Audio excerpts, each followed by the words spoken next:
গার্মেন্টসের ময়লা আবর্জনাগুলো আসে, যে প্রতিদিন দেখতে পাচ্ছেন এইদিকে আশেপাশে ফ্যাক্টরি আছে আপনার, এই ময়লা আবর্জনা পানিগুলো আসে, পানিগুলো কালো হয়ে গেছে, পচা পানি না, মাছ বাঁচে না। সর্বক্ষণ ওই কেমিক্যালের পানি ফ্যাক্টরি থেকে নামতেছে, এই কারণে আমরা মাছ ধরতে হয় না, দূষিত হয়ে গেছে পানি। কতগুলো ফ্যাক্টরি এখানে? এইখানে মনে করেন যে ফ্যাক্টরি আছে নিম্নতে মনে করেন যে 30টা। নদ নদীর বাংলাদেশ এখন কতটা বিবর্ণ তা সহজেই বোঝা যায় এসব মানুষের কথায়। কেউ টাকার খেলায় দখলে মেতেছে, কেউ ইচ্ছে মতো কলকারখানার বিষাক্ত ময়লা ফেলছে। দখল হিসেবে যারা এগুলো করতেছে এটা সব প্রভাবশালী তারা, নেতারা, ওনারাই করতেছে। 70 ভাগে দখল হয়ে গেছে, 30 ভাগ যেহেতু ওইখানে পানি যাওয়ার জন্য একটা সোর্স লাগবে, এই জন্য আসলে মূলত রাখছে। রূপ বৈচিত্র্য তো দূরের কথা, তুরাগ দিনে দিনে পড়েছে অস্তিত্ব সংকটে। এই নদ কোথাও হয়েছে খালের মতো, কোথাও আরও খারাপ অবস্থা, নোংরা ময়লা আবর্জনার স্তূপ যেন। সেতুর পিলার হবে নদীর বাইরে, তাহলে না আমার নদীটা আমি যে নদী সেটা আমি সংরক্ষণ করতে পারবো। কিন্তু আমি যদি নদীর ভিতরেই পিলার দিই, তাহলে যারা দখলবাজ তারা যেখানে পিলার চলে আসছে নদীর পাড়ে, সেই জায়গা পর্যন্ত তারা দখলে চলে আসবে, তারা বলবে এইটুকু কিন্তু নদী। আমরা 1997 সালে প্রধানমন্ত্রীকে দিয়ে 2000 সালে 3 বছর ধরে চেষ্টা করে সেই সময়কার প্রধানমন্ত্রী, বর্তমানের প্রধানমন্ত্রী জলাশয় আইন করলাম।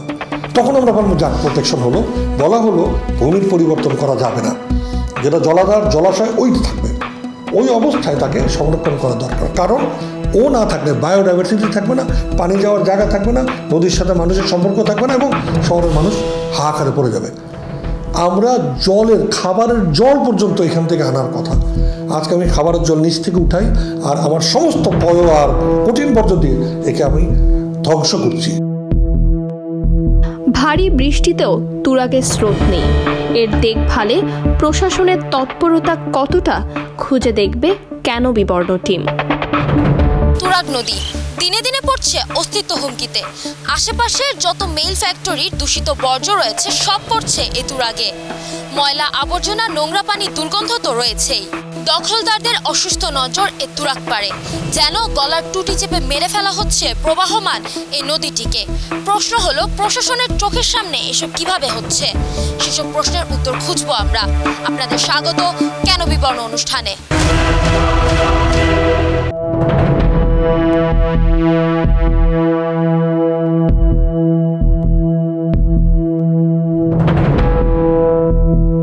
আবহমান কাল থেকে নদীর সঙ্গে আমাদের অস্তিত্বের সুখ দুঃখ, জীবন জীবিকা নিবিড়ভাবে জড়িয়ে রয়েছে।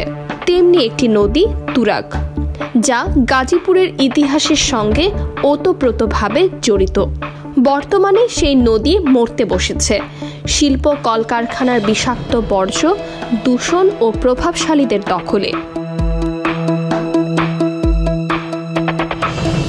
বর্তমানে তুরাগের 2 তীরে গড়ে উঠেছে শত শত শিল্প কলকারখানা, যা নদীকে করেছে আরও দূষিত। গাজীপুর সিটি কর্পোরেশনের কোনাবাড়ি, বিসিক, সদর উপজেলার মণিপুর, টঙ্গীর বিসিক সহ বিভিন্ন এলাকার শিল্প কলকারখানার বিষাক্ত বর্জ্য ফেলা হচ্ছে তুরাগ নদীতে, যার ফলে তুরাগ নদীর পানি হচ্ছে নোংরা, কালো।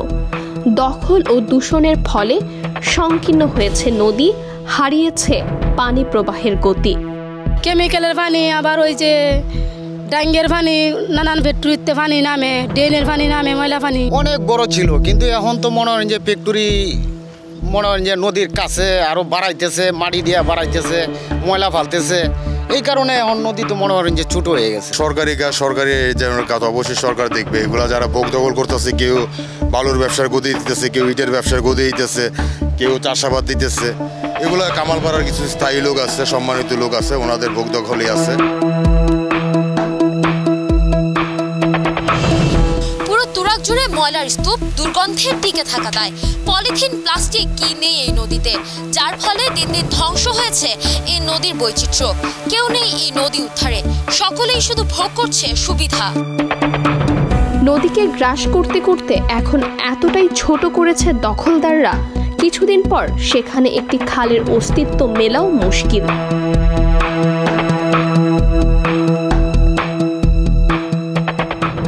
নদীকর্মীরা লবণদহ নামে একটা নদীকে বাংলাদেশের সবচেয়ে দূষিত নদী বলে চিহ্নিত করেছেন।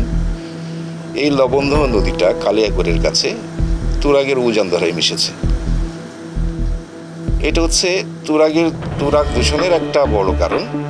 এর সাথে উজানের দিকে কড্ডা নামে যে জায়গাটা আছে বা কাশিমপুর নামে যে জায়গাটা আছে, এখানে অসংখ্য ডাইং কারখানা, যেগুলোর রঙিন পানি এটার সাথে মিশছে। এই তুরাগকে রক্ষার জন্য, তুরাগকে রক্ষার শেষ চেষ্টা হিসেবে হাইকোর্ট তুরাগকে জীবন্ত সত্তার মর্যাদা দিয়েছে। তারপরে প্রায় 5 বছর পেরিয়ে গেছে। এই 5 বছরে তুরাগের আইনি অধিকার কতটুকু রক্ষিত হলো সে জরিপ কি কারো কাছে আছে? বিআরটির প্রকল্পের সেতু নির্মাণ কাজের জন্য নদের 2 পাশ থেকে মাটি ভরাট করায় এখন এটি সংকীর্ণ হয়ে খালে রূপ নিয়েছে। এমনিতেই পানি কম, দখল দূষণে ভরা, তার উপর সেতু পিলারের ভিত বেসমেন্ট ঢালাইয়ের জন্য নদের 2 পাশে আড়াআড়িভাবে দেওয়া হয়েছে মাটির বাঁধ। এতে প্রশস্ততা কমে সরু খালে পরিণত হয়েছে নদটি। পানি প্রবাহ প্রায় বন্ধ হয়ে পড়ার দশা, বাধাগ্রস্ত হচ্ছে নৌ চলাচল। প্রভাবশালী লোকজন অবশ্যই আছে, ওনাদের তো বড় একটা হাত আছে। কিছুদিন আগে সরকার এটাকে ডিভাইড করে দিয়েছিল, মানে নদীর এলাকাটা, কিন্তু তারপরেও দেখা যাচ্ছে যে নদীর এলাকার চেয়ে বেশি পরিমাণ জায়গা দখল হয়ে গেছে। সীমানা পিলার আছে, এগুলো তো আপনার ঠেকা দায় সরানোর সীমানা পিলার। সীমানা পিলারের ওই পাশে আবার রাস্তা, কেন সরকার চাইলে কি সীমানা পিলারটা আরও বাড়াইতে পারতো না? অবশ্যই পারতো। তুরাগ নদী একসময় এখানে বড় বড় লঞ্চ চলতো, জাহাজও চলতো, কিন্তু এখন দেখলে মনে হবে একটি সরু চিকন খাল। দখলদারদের বলির শিকার এই নদী। কে দেখবে সব? দখলদাররা তো প্রশাসনের অচেনা নয়। এক সময় এসব নদী ও বিলে পাওয়া যেত অসংখ্য দেশি প্রজাতির মাছ। এই সব মাছের সঙ্গে জড়িত ছিল হাজার হাজার মানুষের জীবন জীবিকা। এসব নদী ও বিলের পানি রান্নার কাজ ছাড়াও মানুষ কৃষি কাজে, কাপড় ধোয়া, গোসল করা সহ প্রায় সব কাজে ব্যবহার করত। ওই সময় নদীর ছিল স্বচ্ছ পানির ঢেউ। এই নদীতে যারা মাছ ধরতেন তারা এখন প্লাস্টিক বিক্রি করে কোনো মতো দুবেলা খেয়ে বাঁচে। কিভাবে মাছ পাবে? এই নদীর কালো, ময়লা, নোংরা পানিতে মানুষ নামলেই তো চর্মরোগ হয়, চুলকায়, যন্ত্রণা হয়। নদীতে মাছ পাওয়া যায় কেমন? মাছ পাওয়া যায় না, যখন পানি যখন বেশি হয় তখন আর মাছ পাওয়া যায় না, পরে পাওয়া যায় অল্প অল্প করে। আবার রোহিঙ্গা আছে, এই রোহিঙ্গা মাছের লাগে অন্য কোনো মাছ নাই, কম। এখন মাছ নাই, এখনো যে কটকটি মাছ মনে হয় তার জন্য ওসা পচার জন্য এনাও বাঁচে না। ইনা আছে 20 বছর দ্বারা কোনো আমার ই নেই। আপনি চাষা কাম করে তাই আমি খাই না। না, আগের মতো যে মাছ পাইতো এখন আর তেমন মাছ হয় না। 2019 সালের গবেষণায় লক্ষ্য করেছি সেটি 2.3 মিলিগ্রাম। 2020 সালে আমরা সেটি আরও কমে অর্থাৎ 2.1 মিলিগ্রাম পেয়েছি প্রতি লিটারে। শুষ্ক মৌসুমে অর্থাৎ নভেম্বর, ডিসেম্বর, জানুয়ারি, ফেব্রুয়ারি এই সময়টিতে পানির অক্সিজেনের পরিমাণ আরও কমে যায়। আরেকটি বিষয় হলো যে পিএইচের মানমাত্রা এখানে 7-এর উপরে থাকছে সবসময়। সো এটিও একটি চিন্তার বিষয়। বিভিন্ন রকমের ইন্ডাস্ট্রি থেকে যখন এই দূষণগুলো আসে তখন এই নদীর পানির গুণগত মানটি খারাপ হয়ে যায়। যে পানি, জলজ উদ্ভিদ এবং প্রাণী রয়েছে তাদের জীবনযাত্রাটা ব্যাহত হয়। এই যে পৌরবর্জ্য, নৌবর্জ্য কিংবা পৌর বর্জ্য, পানি, শিল্পবর্জ্য, এই সামষ্টিকভাবে এগুলো সবগুলো মিলে কিন্তু অন্য নদীর মতো তুরাগও দূষিত নদীর তালিকায়। এই পানির অসহনীয় নোংরা গন্ধে মানুষ এখন নৌকায়ও উঠতে চায় না, যার ফলে কাঠ ফাটা রোদে মাঝিদের দীর্ঘ অপেক্ষা শুধু যাত্রীর জন্য। 300-400 টাকা কাম হয় ডেলি, বুঝলেন, দিন আনতে মানতে ওরা। কেন যাত্রী কম? কেন যাত্রী কম? দেখছি আসাম আসলে বৃষ্টি হলে যাত্রী চেপে, এই জন্য যাত্রী কম। সত্যি বাজার না, খুব কষ্ট চলার। অন্য কাজ করি না, আমি তো অন্য কাজ তো শিখি নাই। আর আমি ছোটোবেলাতে 90 সালের না আমি এই 5 পর্যন্ত লেখাপড়া করে আর স্কুলে যাই নাই, এই কামই করতেছি। মানে আগের মতন রোজগার নাই, মানে সব জিনিসের দাম বাড়তি, মানে চলাই ফিরে আমরা একটু কষ্ট হই। মাঝিদের অভিযোগ, নদীর ময়লা পানির গন্ধে মানুষ নৌকায় উঠতে চায় না। তারা ব্রিজ কিংবা অন্য উপায়ে নদী পারাপার হয়। যারা এখানে বেড়াতে আসতো তারা এখন বর্ষাতেও আসে না। পরিস্থিতি কতটা নাজুক হয়েছে। সরকারি পর্যায়ে বলি, মানে ব্যক্তিগত পর্যায়ে বলি, বেসরকারি পর্যায়ে বলি, সব জায়গায় কিন্তু এই নদী দখলের এবং দূষণের কিন্তু একটা মহোৎসব চলছে। সরকারি যদি এইভাবে করে, মানে একটা ব্রিজ তৈরি করতে গিয়ে এইভাবে নদীর ভিতরে তৈরি করে পিলার দেয়, তাহলে তো অন্যরা আরও সুযোগ পাবে। তো এই জন্য আমাদের দরকার হচ্ছে যেই মানে দখল হয়ে গেছে এই নদীর মানে দখল মুক্ত করা দরকার। আর দূষণের ক্ষেত্রে শিল্প উদ্যোক্তাকে, শিল্প মালিককে বাধ্য করতে হবে সে যেন তার শিল্প প্রতিষ্ঠানের বর্জ্য দূষণ মুক্ত করে পানি প্রবাহে নদীতে ফেলে, এবং পরিবেশ দপ্তরকে সেই কাজটা এনশিওর করতে হবে। এবং যদি সেই ব্যক্তি বা সেই শিল্প প্রতিষ্ঠানের মালিক এটা না করেন, তাহলে পরিবেশ দপ্তর তার যে আইন আছে পরিবেশ সংরক্ষণে সেটা প্রয়োগ করবে। বুড়িগঙ্গা, বালু নদী, শীতলক্ষা, তুরাগ নদীর সব অবৈধ স্থাপনা ভেঙে দিয়ে হাতে নেওয়া হয় নদী সংরক্ষণ প্রকল্প, যার ব্যয় ধরা হয় ১,১৮১ কোটি ৮২ লক্ষ টাকা।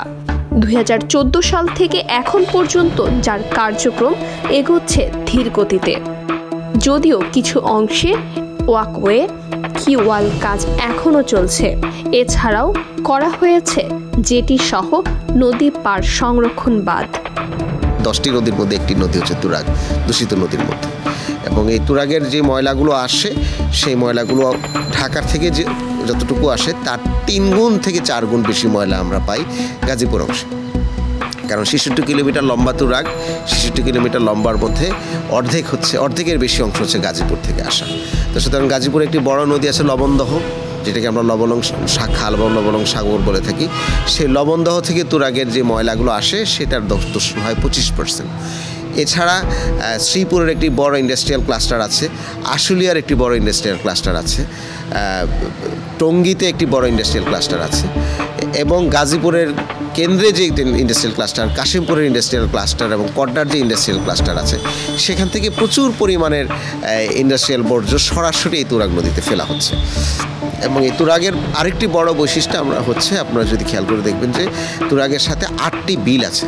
মকশ বিলের মতো একটি বড় বিল থেকে শুরু করে এখানে কাউন্দিয়া, বিরুলিয়া, আশুলিয়া বিল পর্যন্ত বিদ্যমান। আশুলিয়ার যে রোডটি আছে এটি বিলের উপরের রোড। তো সুতরাং এই সবগুলো বিল ভরাট হয়ে যাচ্ছে, এবং এই বিলে আগে মাছ পাওয়া যেত প্রচুর, কোনো মাছ নেই। 8 মাস যে পরিমাণ পানিতে ময়লা জমে এবং দূষিত হচ্ছে, সে কারণে এই নদীর পাড়ে 47টি জেলে গ্রাম এখনও বিদ্যমান আছে, যেখানে প্রায় 50,000-এর বেশি জনগোষ্ঠী বসবাস করে। তারা 8 মাস নদী দূষিত হওয়ার কারণে বেকার থাকে। তুরাগ যেভাবে আমরা মেরে ফেলেছি, ঠিক একইভাবে আমরা তুরাগের পাড়ের মানুষদেরকে মেরে ফেলছি, তাদেরকে বেকার করে মেরে ফেলছি, তাদেরকে রোগ বালাই দিয়ে আমরা মেরে ফেলছি, এবং তার এই পুরো বিল নির্ভর যে কৃষি ব্যবস্থা ছিল, সেই কৃষি এখন আর এখানে কোনো ফসল ঠিকমতো হয় না, কারণ পুরো পানি দূষিত হয়ে গিয়েছে। দ্বিতীয় হচ্ছে ডাউন স্ট্রিমের কথা যদি আমরা বলি, আশুলিয়া থেকে শুরু করে এই বছিলা ব্রিজ পর্যন্ত এই অঞ্চলের তুরাগের অবস্থাও ক্রিটিক্যাল। সেটা কীরকম? সেটা হচ্ছে যে বেড়িবাঁধের পাশে আমরা দেখেছি প্রায় 40 থেকে 50টি সংযোগ সড়ক করে এখানে ফ্যাক্টরি নির্মাণ করতে দেওয়া হয়েছে, যেগুলি সম্পূর্ণভাবে অবৈধ। এবং বিআইডব্লিউটি আবার এই ফ্যাক্টরিগুলোর জন্য জেটির পারমিশন দিয়েছে। তুরাগের আরেক পারে আমরা এক আইন প্রণেতার বিদ্যুৎ ফ্যাক্টরিকে আমরা প্রতিস্থাপন করতে দেখেছি, সেটা একবার ভেঙে দেওয়া হয়েছে, কিন্তু তার পরবর্তীতে আমরা দেখলাম তাকেও আবার বৈধতা দেওয়া হয়েছে। তুরাগের আরেকটি বড় অংশ ছিল, যেটা আমরা জানি কর্ণতলী হয়ে মধুমতি মডেল টাউন পর্যন্ত এই পুরো জায়গাটি তুরাগের জায়গা ছিল। সেখানে একটি মধুমতি মডেল টাউন হয়েছে, হাইকোর্ট ডিক্লেয়ার করেছে এই মডেল টাউন অবৈধ, কিন্তু এর সাথে এখন জমজম সিটি নামে আরও কিছু সিটি আছে। ডান পাশে বা পাশে প্রচুর রাস্তাতে এই নদী এবং ওয়েটল্যান্ড ভরাট করে এগুলো নতুন হাউজিং কোম্পানিগুলো করা হচ্ছে। তো সুতরাং রাষ্ট্রের জায়গা থেকে যদি এগুলোকে বাধা না দেওয়া হয়, রাজুক যদি এগুলোকে বন্ধ না করে কিংবা কোনো ধরনের ঘোষণা না দেয় যেগুলো অবৈধ, তাহলে তো এই নদী আর নদী থাকবে না। 2019 সালে তুরাগ সহ বেশ কয়েকটি নদীকে জীবন্ত সত্তা হিসেবে ঘোষণা দেয় হাইকোর্ট। রায়ের নির্দেশনায় বলা হয়েছে, তুরাগ নদীকে ব্যক্তি আইনি সত্তা বা জীবন্ত সত্তা ঘোষণা করে হাইকোর্টের দেওয়া পূর্ণাঙ্গ রায় প্রকাশিত হয়েছে। কিন্তু বর্তমানে তুরাগ তীব্র পানি দূষণে ভুগছে। যখন নদীকে বিস্তৃত করার চেষ্টা করা হয়েছে, অধিকাংশ কারখানা পরিবেশ আইন তেমন মানছে না, নদীর বিবর্ণ হয়েছে। আমাদের মতো দেশগুলোতে আমরা সচরাচর আইনের প্রতি শ্রদ্ধাশীল না, এটা একটা বড় সমস্যা। এবং আমরা প্রত্যেকে যার ক্ষমতা আছে সেই ক্ষমতা অনুসারে আমরা আইনকে অশ্রদ্ধা করি। সেক্ষেত্রে সরকারি সংস্থা অনেকেরই ভালো ইচ্ছা থাকার পরেও কাজ করতে পারে না বা কাজ করা সম্ভব হয়ে ওঠে না। এবং পরিবেশ রক্ষার বিষয়টাকে এখন আমরা দেখছি যে পরিমাণ মানুষের স্বাস্থ্য ক্ষতি হচ্ছে বা অর্থনৈতিক আমরা ক্ষতির সম্মুখীন হচ্ছি। এখন একটা কঠিন সময় যে আমাদের আসলে কঠোর পদক্ষেপ নিতে হবে, মানুষকে মামলা করার অধিকার দিতে হবে। পরিবেশ, প্রত্যেকটা জেলায় পরিবেশ আদালত থাকতে হবে, যেখানে একজন সাধারণ সংক্ষুব্ধ মানুষ কি আদালতে মামলা করতে পারবে। এবং এই প্রক্রিয়া যদি হয় তাহলে পরিবেশ অধিদপ্তরের হাতও শক্তিশালী হবে, সাধারণ মানুষও আইনের আশ্রয় নিতে পারবে এবং যারা এই পরিবেশ দূষণ করছে, করে সরকার এবং দেশের ক্ষতি করছে, তারাও শঙ্কিত হবে। ঢাকা শহরের সীমানা দিয়ে বয়ে যাওয়া 4টি নদীর মধ্যে একটি তুরাগ নদী। গাজীপুর জেলার কালিয়াকুর উপজেলার বংশী নদীতে উৎপন্ন হয়ে ঢাকার সাভার উপজেলার বিরুলিয়া ইউনিয়নে এসে দুটি ধারায় ভাগ হয়েছে। এর মূল শাখা আমিনবাজার হয়ে বুড়িগঙ্গায় গিয়ে পড়েছে। অন্যদিকে তুরাগের আরেকটি শাখা বিরুলিয়া হয়ে আশুলিয়া টুঙ্গি হয়ে বালু নদীতে পড়েছে। নদীর দৈর্ঘ্য 62 কিলোমিটার, গড় প্রস্থ 82 মিটার। এই নদীর গভীরতা 13.5 মিটার। পুরো বিষয়টা এই নদীকে সংকীর্ণ করে করে শীর্ণকায় একটা নদীতে পরিণত করেছে। এখন পারলে নদীর পেটের মধ্যে গিয়ে আমরা পিলার দিয়ে নদীকে শেষ করার ব্যবস্থা করছি। পুরো কাজটা আইনগতভাবে অথবা অন্যায়ভাবে দুইভাবেই করা হয়েছে। যারা আইনগতভাবে করেছে তারাও ক্রিমিনাল, এর মধ্যে নদী বিআরটিএ রয়েছে, এর মধ্যে আমাদের ঢাকার জেলা প্রশাসন রয়েছে, যারা এই খুঁটি বাণিজ্য পর্যন্ত করেছে। অর্থাৎ আমরা যারা আন্দোলন করেছি নদী ট্রান্সপোর্টের জন্য, পরিবেশবাদীরা আমাদেরকে নিয়ে দেখালো ওই নদীর সীমানা, খুঁটিটা করলো তার 50 গজ ভিতরে। আবার আইন রয়েছে খুঁটির 50 মিটারের মধ্যে কিচ্ছু করা যাবে না, অনুমতি দিয়ে দিলে যেখানে ইন্ডাস্ট্রি করে ফেলে এবং ইন্ডাস্ট্রি সকল দূষণ এর মধ্যে ফেলে দাও।